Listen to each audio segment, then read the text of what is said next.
A Longa Marcha. Richard Wagner. Stephen King. Capítulo 14. Todos eles haviam praticamente concordado que poucos lhe restava de tolerância emocional ou capacidade de recuperação. Mas, aparentemente, pensou cansado Garrett quando mergulhava na escuridão fechada pela estrada US 202, Augusta já a 1,5 km atrás. Não era assim. Tal como uma guitarra muito maltratada que fora surrada por um músico insensível, as cordas não estavam quebradas, mas apenas desafinadas, discordantes, caóticas. Augusta não fora igual a Old Town. Esta lembrava uma Nova York caipira, falsa. Augusta era uma cidade nova. Uma cidade que uma vez por ano se enchia de farristas alucinados.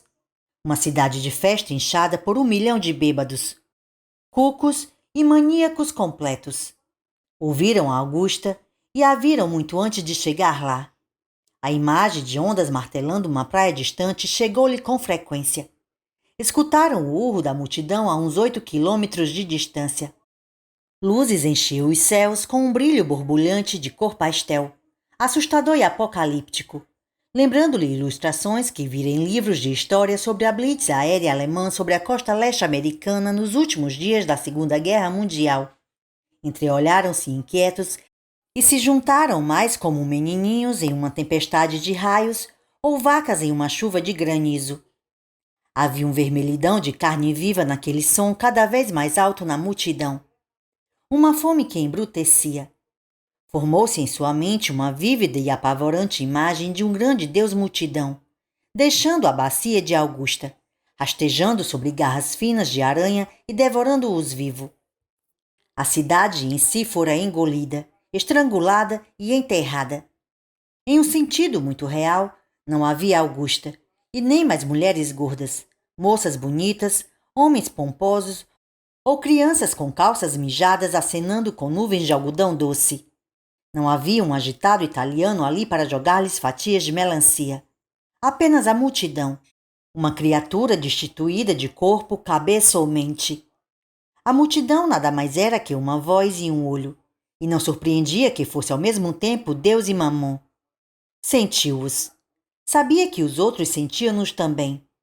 Era como se estivesse caminhando entre gigantescos pilões elétricos, sentindo o formigamento e choques que eriçavam cada fio de cabelo. Faziam a língua tremer incontrolavelmente na boca, e os olhos como que estalarem e dispararem fagulhas enquanto rolavam em seus berços de umidade. A multidão tinha que ser agradada, adorada e temida. Em última análise, tinham que ser sacrificados a ela. Continuaram a andar penosamente através de uma camada de confete que lhes chegava ao tornozelo. Perderam-se um dos outros e voltaram a se encontrarem, uma chuva de folhas de papel, e quando deu por si, Garrett estava olhando para o anúncio de cultura corporal de Charles Atlas. Pegou outro e encarou de outra volta. No auge da excitação, no cume da primeira ladeira da 202, acima da via expressa congestionada de gente atrás e a cidade cheia e saturada de pessoas até o gogó embaixo, 2 imensos holofotes, púrpura e branco, fenderam o ar à frente deles, e lá estava o major, afastando-se no jipe como se fosse uma alucinação, mantendo a continência, duro como uma vareta de espingarda, incrível, fantasticamente ignorante da multidão que por toda a parte em volta dele sofria gigantescas dores de parto. E os caminhantes? As cordas não se quebraram sobre suas emoções. Estavam apenas horrivelmente desafinadas. Com uma voz rouca que não fora ouvida, eles aplaudiram delirantemente em resposta, os 37 que ainda restavam. A multidão não podia saber que eles estavam aplaudindo, mas, de alguma forma, faziam isso. De alguma maneira havia compreendido que se fechara por mais um ano o ciclo entre o culto da morte e o desejo de morrer. E a multidão enlouqueceu inteiramente, entrando em convulsões cada vez maiores. Sentiu uma ponta, uma agulhada no lado esquerdo do peito, mas nem assim pôde deixar de aplaudir. embora compreendesse que estava à própria beira do desastre. Um caminhante de olhos evasivos, chamado Milligan, salvou-os ao cair de joelhos, os olhos fechados fortemente, as mãos nas têmporas, como se estivesse segurando ali dentro do cérebro. Escorregou para a frente e caiu sobre a ponta do nariz, arranhando-a na estrada como se fosse um giz mole em um quadro negro duro. Que coisa mais espantosa, pensou Garrett.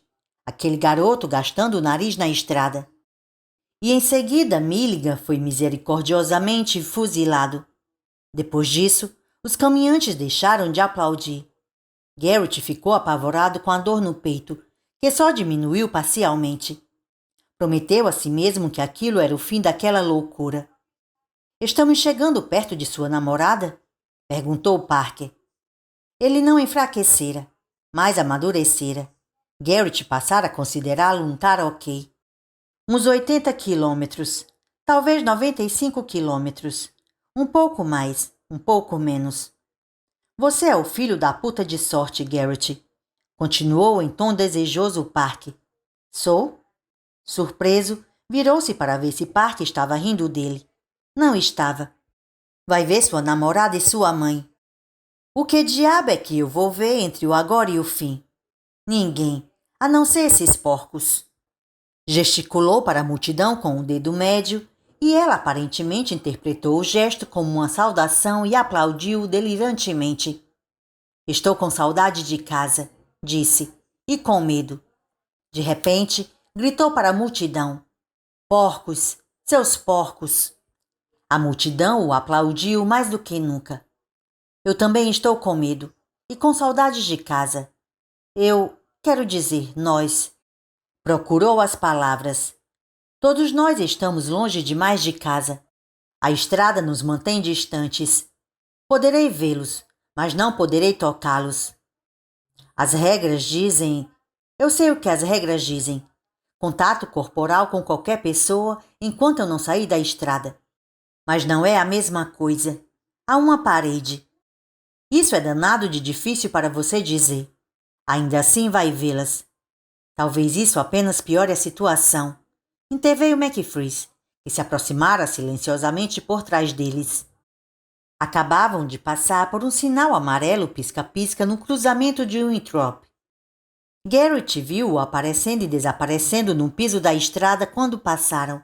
Um olho amarelo assustador, abrindo e fechando. Vocês todos estão loucos, disse afavelmente Parker. Vou cair fora daqui. Aumentou um pouco a velocidade e logo depois desaparecia em meio às sombras piscantes.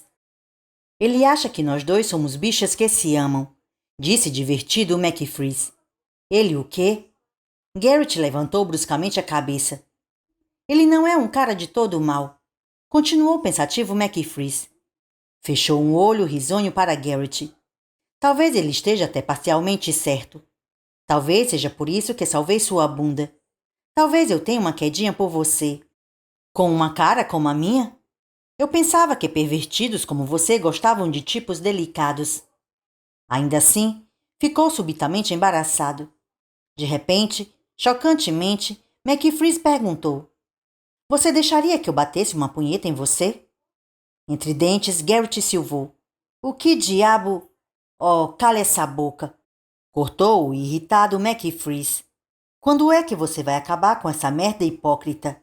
Não vou nem mesmo facilitar as coisas para você dizendo que estou brincando. O que é que você acha? Garrett sentiu uma secura pegajosa na garganta.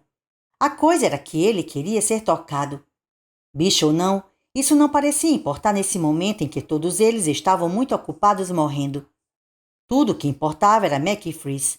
Não queria que McFreeze tocasse nele. Não dessa maneira. Bem, acho que de fato você salvou minha vida, disse e deixou a coisa no ar. McFreeze riu. Eu devia me sentir um calhorda porque você me deve alguma coisa e eu estou tirando vantagem. É isso? Faça o que quiser, respondeu secamente Garrett. Mas deixe de me enganar. Isso significa sim? O que quiser, berrou Garrett. Pearson, que estivera olhando, quase hipnotizado para os próprios pés, levantou a vista sobressaltado. O que diabo você quiser? Gritou novamente Garrett. McFreeze riu outra vez. Você é um cara legal, Ray. Nunca duvide disso. Apertou-lhe o ombro e recuou. Garrett acompanhou-o com os olhos, sem entender nada. Ele simplesmente nunca consegue o suficiente, disse cansadamente Pearson. Hã? Quase 400 quilômetros, gemeu Pearson. Meus pés parecem chumbo, com veneno dentro. Minhas costas estão queimando. E aquele safado do McFreeze não teve ainda o suficiente. Parece um homem faminto tomando laxativo e sem parar. Ele quer ser machucado. É isso o que você pensa? Jesus, o que é que você acha? Ele devia estar usando uma tabuleta com as palavras "bata com força em mim". Eu gostaria de saber qual é a dívida que ele está tentando pagar. Não sei, disse Garrett. Ia acrescentar mais alguma coisa, mas notou que Pearson não o escutava mais. Observava novamente os pés. As feições cansadas, contraídas em rugas de horror. Perder os sapatos. As meias brancas de atletismo que usava deixavam arcos brancos acinzentados na escuridão. Passaram por uma placa que dizia Lewiston 47 quilômetros. E, quilômetro e meio adiante, um letreiro elétrico em arco em letras formadas com lâmpadas elétricas Garrett 75 quilômetros. Quis cochilar, mas não conseguiu. Sabia o que Pearson quisera dizer quando mencionara as costas. Sua própria espinha parecia uma barra em fogo. Os músculos na parte traseira das coxas eram feridas abertas, em chamas. A dormência nos pés estava sendo substituída por uma dor muito mais nítida e definida do que qualquer uma que sentira antes. Embora não sentisse fome, comeu ainda assim alguns concentrados. Vários caminhantes nada mais eram do que esqueletos vestidos horrores de campos de concentração. Não queria ficar assim, mas claro que já estava assim. Passou a mão por um lado do peito e tocou o xilofone nas costelas. Não tive notícias de Barkovitch ultimamente, disse num esforço para arrancar Pearson de sua pavorosa concentração. Ele lhe lembrava de mais osso reencarnado. Não inteiramente. Alguém disse que uma das pernas dele ficou dura no momento em que ele passou por Augusta. Mesmo? Pelo menos foi isso que me contaram. Garrett sentiu uma ânsia súbita de reduzir a marcha e dar uma olhada em Barkovitch. Teve dificuldade em localizá-lo na escuridão e recebeu uma advertência, mas finalmente localizou-o, nesse momento, bem atrás da turma da retaguarda. Barkovitch andava mancando. O rosto duro em rugas tensas de concentração. Os olhos tão apertados que pareciam moedas de 10 centavos vistas pela borda. A jaqueta desaparecera. Nesse momento, ele falava consigo mesmo em uma cantinela baixa, tensa e monótona. Olá, Barkovitch, disse. Barkovitch contorceu-se, tropeçou e foi advertido, pela terceira vez. Está vendo? Gritou furioso Barkovitch. Está vendo o que você fez? Você e seus amigos de merda estão agora satisfeitos? Você não me parece lá muito bem, observou Garrett. Barkovitch sorriu astuciosamente. Tudo isso faz parte do plano. Lembra-se de quando lhe falei sobre o plano? Você não acreditou em mim, nem Olson, e também não Davidson e Gribble. A voz de Barkovitch desceu para um sussurro espesso, cheio de ódio. Garrett, eu dancei na sepultura deles. Sua perna está doendo? Perguntou baixinho Garrett. Ei, mas isso não é uma coisa horrível? Só sobraram 35 para continuar a marcha. E vão começar a cair aos pedaços hoje à noite. Você vai ver. Não haverá uma dúzia na estrada quando o sol nascer. Vai ver. Você e aqueles seus amigos sacanas, Garrett, vão estar mortos lá pela meia-noite. De repente, Garrett sentiu-se muito forte. Teve certeza naquele instante que Barkovitch não ia durar muito. Sentiu vontade de começar a correr, a despeito dos rins doloridos, espinha machucada e os pés aos gritos. Correr e contar a McFreeze que ele podia cumprir sua promessa. O que é que você vai pedir? Perguntou em voz alta. Quando vencer? Barkovitch sorriu alegremente, como se houvesse estado à espera da pergunta. A luz fraca, seu rosto pareceu amassar-se e apertasse como se pressionado e socado por mãos gigantes. Pés de plástico, murmurou. Pés de plástico, Garrett. Vou simplesmente mandar cortar estes. O diabo que os leve se eles não conseguem aguentar a parada. Vou mandar instalar pés de plásticos e enfiar estes numa máquina de lavar numa laundromat e observar eles girarem, girarem e girarem. Eu pensava que você ia querer amigos, comentou o triste Garrett. Um embriagante senso de triunfo, sufocante e fascinante, rugia em seu corpo. Amigos? Por que você não tem nenhum? Disse cheio de pena Garrett. Todos nós ficaremos contentes em vê-lo morrer. Ninguém vai sentir falta de você, Gary. Talvez eu ande atrás de você e cuspa em seus miolos depois que o espalharem por cima de toda a estrada. Talvez eu faça isso. Talvez todos nós façamos isso. Aquilo era uma coisa louca. Louca como se toda a sua cabeça estivesse voando. Era como daquela vez em que virara o cano da espingarda de ar comprimido para Jimmy. O sangue. Jimmy gritara. Toda sua cabeça ficara quente e nebulosa com a justiça selvagem, primitiva do que fizera. Não me odeie. Barkovitch, nesse momento, estava choramingando. Por que você quer me odiar? Eu não quero morrer mais do que você quer. O que é que você quer? Quer que eu me arrependa? Eu me arrependo. Eu... Todos nós vamos cuspir em seus miolos. Repetiu alucinado Garrett. Você também quer cuspir em mim? Barkovitch fitou-o lividamente, olhos confusos e vazios. Eu sinto muito, murmurou Garrett. Sentiu-se degradado e sujo. Afastou-se apressado dali. O diabo leve McFreeze, pensou. Por quê? No mesmo instante, os fuzis troaram. 2 deles tombaram mortos e um tinha que ser Barkovitch. Tinha que ser. E dessa vez a culpa fora sua. Ele era o assassino. Depois, ouviu Barkovitch rindo. Barkovitch cacarejando, mais alto, mais louco e mesmo mais audível do que a loucura da multidão. Garrett! Garrett! Eu vou dançar sobre sua sepultura, Garrett! Eu vou dançar! Cala essa boca! Berrou Abraham. Cala essa boca, seu safadinho! Barkovitch parou e depois começou a soluçar. Vá pro inferno, murmurou Abraham. Agora você conseguiu, disse Collie Parker em tom de repreensão. Você o fez chorar. Abe, seu menino mau. Agora ele vai para casa contar à mamãezinha dele. Barkovitch continuou a soluçar. Um som vazio, seco, que provocou arrepios em Garrett. Não havia esperança naquilo. O nenenzinho vai contar à mamãezinha dele? Gritou Quincy falando para trás. Ah, Barkovitch, mas isso não é uma pena? Deixem-no em paz, gritou Garrett dentro de sua mente. Deixem-no em paz. Vocês não têm ideia de como ele está sofrendo. Mas que pensamento hipócrita nojento era aquele? Queria que Barkovitch morresse. Era melhor reconhecer isso. Queria que Barkovitch entregasse o ouro ao bandido e morresse. E Estevans, provavelmente, estivera ali na escuridão rindo deles todos. Estugou o passo, emparelhou-se com McFreeze, que andava mancando e olhando preguiçosamente para a multidão. A multidão, por seu lado, olhava-o avidamente. Por que você não me ajuda a chegar a uma conclusão? Perguntou McFreeze. Claro. Qual é o tópico para a decisão? Quem está na gaiola? Nós ou eles?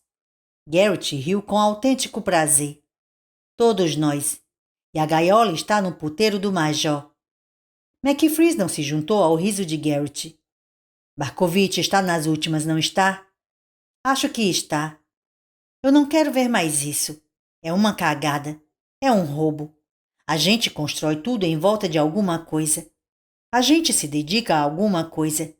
E depois não quer mais a tal coisa.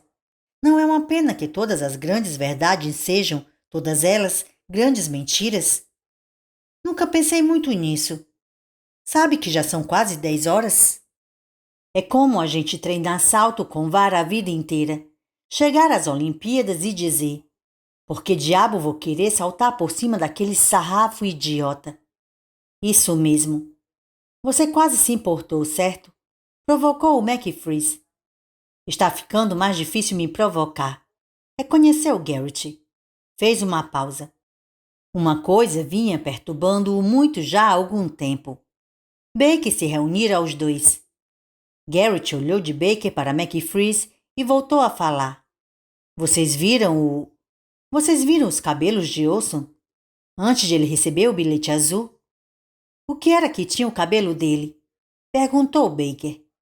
Estava ficando grisalho. Não, isso é loucura, retrucou McFreeze, mas de repente pareceu muito assustado. Não, era apenas poeira ou alguma outra coisa. Estava grisalho, insistiu Garrett. Parece que estamos nessa estrada a vida inteira. Foi o cabelo de Olson ficando daquele jeito que me fez pensar nisso pela primeira vez. Mas talvez isso seja algum tipo maluco de imortalidade. O pensamento era terrivelmente deprimente. Olhou direto para a escuridão, sentindo no rosto o vento suave. Eu ando, andei, andarei, terei andado. Cantarolou McFreeze. Querem que traduza isso para o latim? Nós estamos vivendo em tempo suspenso, pensou Garrett. Seus pés se moviam, mas eles não. Os brilhos cor de cereja de cigarros da multidão, a lanterna ou luz rotativa de um carro de polícia poderiam ter sido estrelas. Estranhas constelações baixas que lhe assinalava a existência à frente e atrás, estreitando-se no nada em ambas as direções. Poxa, disse Garrett, arrepiando-se. Um cara poderia enlouquecer. É isso aí, concordou Pearson, e depois riu nervosamente. Nesse momento começavam a subir uma ladeira longa e em curva. A estrada nesse trecho era de placas de concreto com juntas de expansão, duras sob os pés. Garrett achou que podia sentir cada seixo do concreto armado através das solas finas como o papel dos sapatos. O vento forte espalhara uma chuva rala de papel de embrulho de balas, saquinhos de pipoca e outro lixo variado do mesmo tipo. Mas em alguns lugares, quase que tinham que abrir caminho pelo bombardeio. Isso não é justo, pensou Garrett, sentindo pena de si mesmo. Como é o terreno em frente? Garrett fechou os olhos e tentou desenhar um mapa na mente. Não consigo me lembrar de todas as cidadezinhas. Vamos chegar a Lewiston, que é a segunda maior cidade do estado, maior do que Augusta. Vamos passar pela rua principal. Antigamente, ela se chamava Lisbon Street, mas agora é a Cote Memorial Avenue. Ray Corte foi o único cara do Maine a vencer a longa marcha. Isso aconteceu há muito tempo. Ele morreu, não? Perguntou Baker. Morreu. Teve hemorragia em o olho e terminou a marcha meio cego. Descobriu-se que ele tinha um coágulo sanguíneo no cérebro. Morreu mais ou menos uma semana depois da longa marcha. E num frágil esforço para aliviar a moral da história, acrescentou: isso aconteceu há muito tempo. Ninguém falou durante algum tempo. Papel de embrulho de bombons estalava sob seus pés com o som de um distante incêndio em floresta. Um buscapé estourou no meio da multidão. Garrett viu uma luz fraca no horizonte. Provavelmente eram as cidades geminadas de Lewiston e Osborne, a terra dos Doucets, Albicons e Lavesques. De repente, sentiu um desejo quase obsessivo de uma tira de goma de mascar. E depois de Lewiston? Descemos a estrada 196 e pegamos em seguida a 126 para Freeport, onde eu vou ver minha mãe e minha namorada.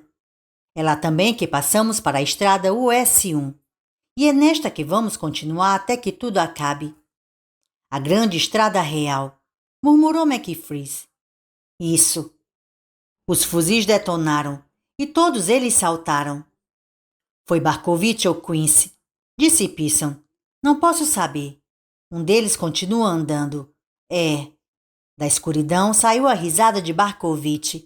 Um som agudo, de gorgolejo, fino e apavorante. Ainda não, seus putos. Eu não morri ainda. Ainda não. A voz começou a subir cada vez mais, parecendo uma sirene de bombeiros que enlouquecera.